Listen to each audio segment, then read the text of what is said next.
Voices Beyond Pages. This is The Children of Hurin, the Narnichin Hurin, by John Reginald Rowell Tolkien.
Chapter 18. The Death of Turin. Now even as Nienor fled away, Turin stirred, and it seemed to him that out of his deep darkness he heard her call to him far away. But as Glaurung died, the black swoon left him, and he breathed deep again, and sighed, and passed into a slumber of great weariness. But before dawn it grew bitter cold, and he turned in his sleep, and the hilts of Glaurung drove into his side, and suddenly he awoke. Night was going, and there was a breath of morning in the air, and he sprang to his feet, remembering his victory and the burning venom on his hand. He raised it up, and looked at it, and marveled, for it was bound about with a strip of white cloth, yet moist, and it was at ease. And he said to himself, "Why should one tend me so, and yet leave me here to lie cold amid the wrack and the dragon stench? What strange things have chanced?" Then he called aloud, but there was no answer. All was black and drear about him, and there was a reek of death. He stooped and lifted his sword, and it was whole, and the light of its edges was undimmed. "Foul was the venom of Glaurung," he said, "but you are stronger than I, Glaurung. All blood will you drink. Yours is the victory. But come, I must go seek for aid. My body is weary, and there is a chill in my bones." Then he turned his back upon Glaurung, and left him to rot. But as he passed from that place, each step seemed more heavy, and he thought, "And then Gareth maybe. I will find one of the scouts awaiting for me. But would I were soon in my own house, and might feel the gentle hands of Nienor, and the good skill of Brandir." And so at last, walking warily, leaning on Glaurung, through the grey light of early day, he came to Nengerith. And even as men were setting forth to seek his dead body, he stood before the people. Then they gave back in terror, believing that it was his unquiet spirit, and the women wailed and covered their eyes. But he said, "Nay, do not weep, but be glad. See, do I not live? And have I not slain the dragon that you feared?" Then they turned upon Brandir and cried, "Fool, with your false tales, saying that he lay dead. Did we not say that you were mad?" Then Brandir was aghast, and stared at Turin with fear in his eyes, and he could say nothing. But Turin said to him, "It was you then that was there, and tended my hand? I thank you, but your skill is failing, if you cannot tell swoon from death." Then he turned to the people. "Speak not so to him, fools all of you. Which of you would have done better? At least he had the heart to come down to the place of battle, while you sit wailing. But now, son of Handir, come! There is more that I would learn. Why are you here, and all this people, whom I left at the Ethel? If I may go into the peril of death for your sakes, may I not be obeyed when I am gone? And where is Nienor? At the least, I may hope that you did not bring her hither, but left her where I bestowed her, in my house, with true men to guard it. And when no one answered him, "Come, say, where is Niniel?" he cried. "For her first I would see, and to her first will I tell the tale of the deeds in the night." But they turned their faces from him, and Brandir said at last, "Niniel is not here." "That is well then," said Turin. "Then I will go to my home. Is there a horse to bear me, or a bier would be better? I faint with my labors." "Nay, nay," said Brandir in anguish of heart. "Your house is empty. Niniel is not there. She is dead." But one of the women, the wife of Dorlas, who loved Brandir little, cried shrilly, "Pay no heed to him, lord, for he is crazed. He came crying that you were dead, and called it good tidings. But you live. Why then should his tale of Niniel be true, that she is dead, and yet worse?" Then Turin strode towards Brandir. "So my death was good tidings?" he cried. "Yes, ever you did begrudge her to me, that I knew. Now she is dead, you say, and yet worse? What lie have you begotten in your malice, clubfoot? Would you slay us then with foul words, since you can wield no other weapon?" Then anger drove pity from Brandir's heart, and he cried, "Crazed! Nay, crazed are you, black sword of black doom! All this dotard people! I do not lie! Niniel is dead! Dead, dead, dead! Seek her in Teglin!" Then Turin stood still and cold. "How do you know?" he said softly. "How did you contrive it?" "I know, because I saw her leap," answered Brandir, "but the contriving was yours. She fled from you, Turin, son of Hurin, and in Cabid in Arras she cast herself, that she might never see you again. Niniel, Niniel, nay, Nienor, daughter of Hurin." Then Turin seized him and shook him, for in those words he heard the feet of his doom overtaking him. But in horror and fury his heart would not receive them, as a beast hurt to death that will wound ere it dies all that are near it. "Yes, I am Turin, son of Hurin," he cried.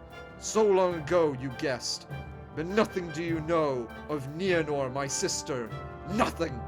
She dwells in the hidden kingdom and is safe. It is a lie of your own vile mind to drive my wife, witless, and now me, you limping evil, would you dog us both to death?" But Brandir shook him off. "Touch me not," he said. "Stay your raving. She that you name wife came to you and tended you, and you did not answer her call, but one answered for you. Glaurung, the dragon, whom I deem bewitched you both to your doom. So he spoke before he ended. Nienor, daughter of Hurin, here is your brother, treacherous to foes, faithless to friends, a curse unto his kin. Turin, son of Hurin." Then suddenly a fey laughter seized on Brandir. "On their deathbed men will speak true, they say," he cackled, "and even a dragon too, it seems. Turin, son of Hurin, a curse unto your kin and all that harbour you." Then Turin grasped Gorthang, and a fell light was in his eyes. "And what shall be said of you, clubfoot?" he said slowly. "You told her secretly behind my back my right name. Who brought her to the malice of the dragon? Who stood by and let her die? Who came hither to publish this horror at the swiftest? Who would now gloat upon me? Do men speak true before death? Then speak it now quickly." Then Brandir, seeing his death in Turin's face, stood still and did not quail, though he had no weapon but his crutch, and he said, "All that has chanced is a long tale to tell, and I am weary of you. But you slander me, son of Hurin. Did Glaurung slander you? If you slay me, then all shall see that he did not. Yet I do not fear to die, for then I will go to seek Niniel, whom I loved, and perhaps I may find her again beyond the sea." "Seek Niniel?" cried Turin. "Nay, Glaurung you shall find, and breed lies together. You shall sleep with the worm, your soul's mate, and rot in one darkness. Then he lifted up Gorthang and hewed Brandir, and smote him to death. But the people hid their eyes from that deed, and as he turned and went from Nengirith, they fled from him in terror.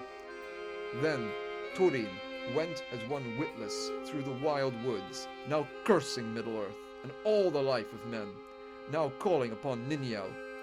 But when at last the madness of his grief left him, he sat a while and pondered all his deeds, and he heard himself crying, "She dwells in the hidden kingdom and is safe."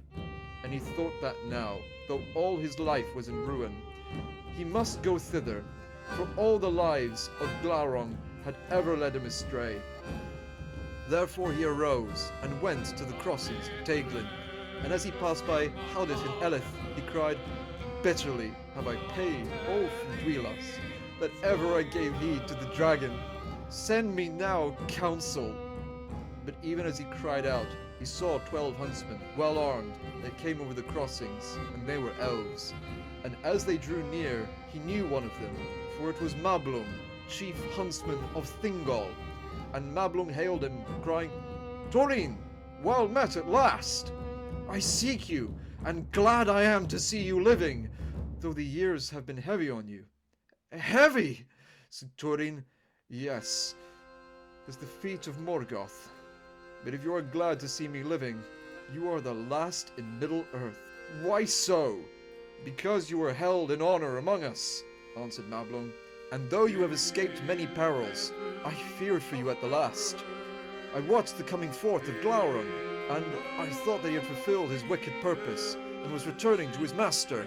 But he turned towards Brethil, and at the same time I learned from wanderers in the land that the black sword of Nargothrond had appeared there again, and the orcs shunned its borders as death. Then I was filled with dread, and I said, 'Alas, Glaurung goes where his orcs dare not, to seek out Turin. Therefore I came hither, as swift as might be, to warn you and aid you.'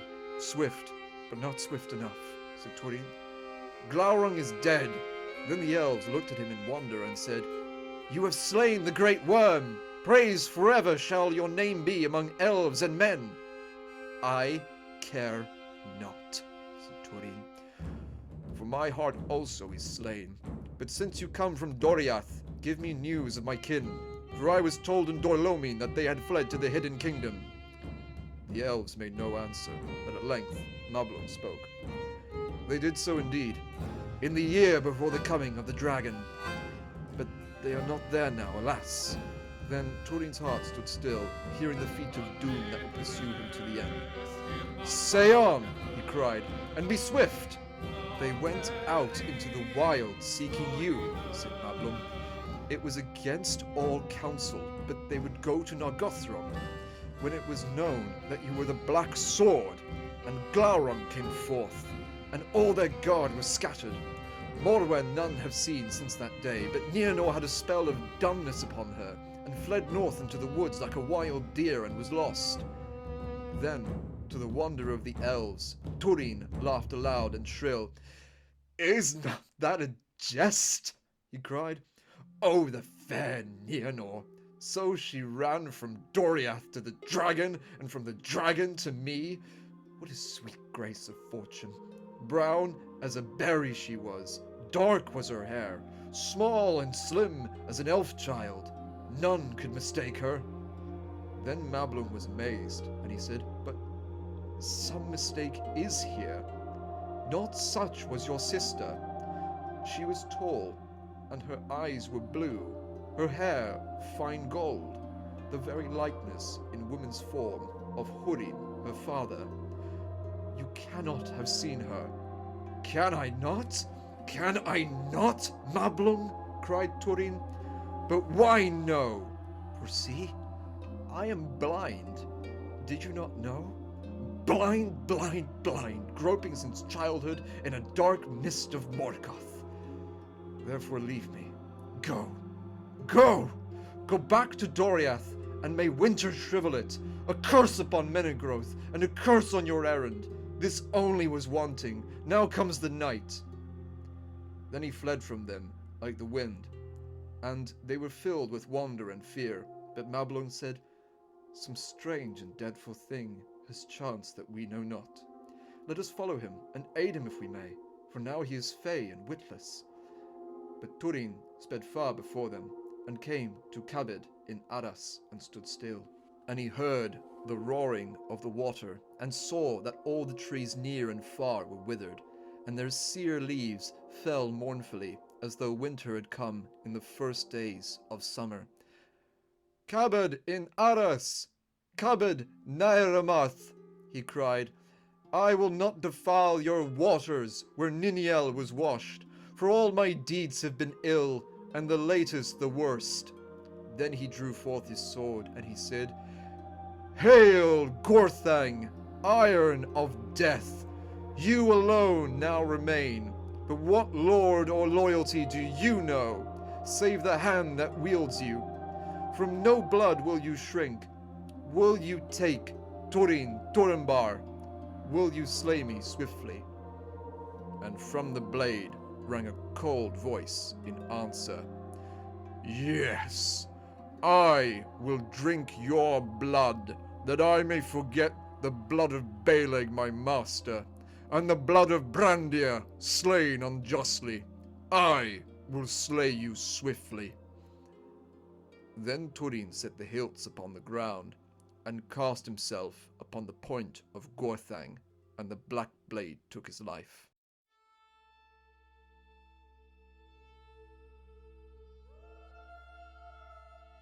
But Mablung came and looked on the hideous shape of Glaurung lying dead, and he looked upon Turin and was grieved, thinking of Hurin as he had seen him in the Nirnaeth Arnurdiad, and the dreadful doom of his kin. And the elves stood there. Men came down from Nengirith to look upon the dragon, and when they saw to what end the life of Turin Turambar had come, they wept. And the elves, learning at last the reason of Turin's words to them, were aghast. Then Mablung said bitterly, "I have also been meshed in the doom of the children of Hurin, and thus with words have I slain one whom I loved." Then they lifted up Turin, and saw that his sword was broken asunder, so past all that he possessed. With toil of many hands they gathered wood, and piled it high, and made a great burning, and destroyed the body of the dragon, until he was but black ash, and his bones beaten to dust. And the place of that burning was ever bare and barren afterwards. But Turin they laid in a high mound where he had fallen, and the shards of Gorthang were set beside him. And when all was done, and the minstrels of elves and men made lament, telling of the valor of Turambar and the beauty of Niniel, a great grey stone was brought and set upon the mound, and thereon the elves carved in the runes of Doriath, Turin Turambar Dagnir Glauranga, and beneath they wrote also Nienor Niniel. But she was not there, nor was it ever known whither the cold waters of Teglin had taken her. Here ends the tale of the children of Hurin, longest of all the lays of Beleriand. Epilogue.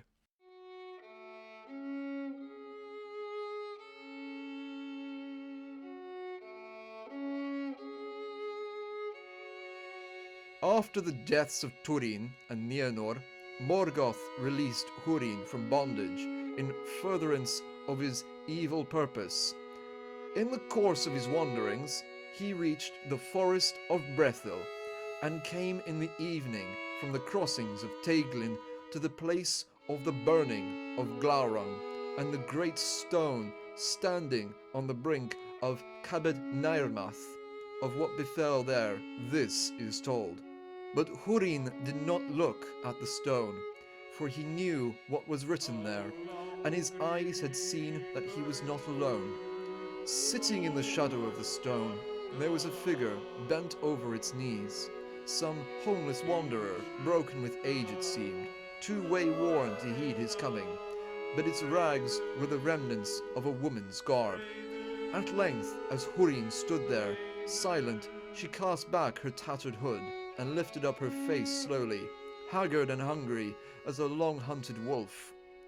Grey she was, sharp-nosed with broken teeth, and with a lean hand she clawed at the cloak upon her breast. But suddenly her eyes looked into his, and then Hurin knew her.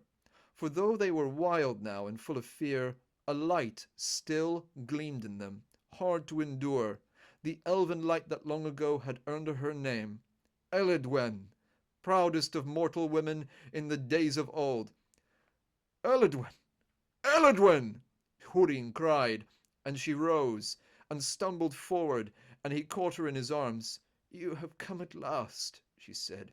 "I have waited too long." "It was a dark road. I have come as I could," he answered. "But you are late," she said. "Too late. They are lost." "I know," he said, "but you are not." "Almost," she said. "I am spent utterly. I shall go with the sun. They are lost." She clutched at his cloak. "Little time is left," she said. "If you know, tell me, how did she find him?" But Hurin did not answer, and he sat beside the stone with Morwen in his arms, and they did not speak again. The sun went down, and Morwen sighed, and clasped his hand, and was still, and Hurin knew that she had died. Quad on that hewara, world kininga, manne mildost und mondwarost, leodom lidost und lov jernost. Beowulf, 3180. So, they said that he was, of all the kings in the world, a man most kind, and the most courteous, the gentlest of all, and the most eager for glory.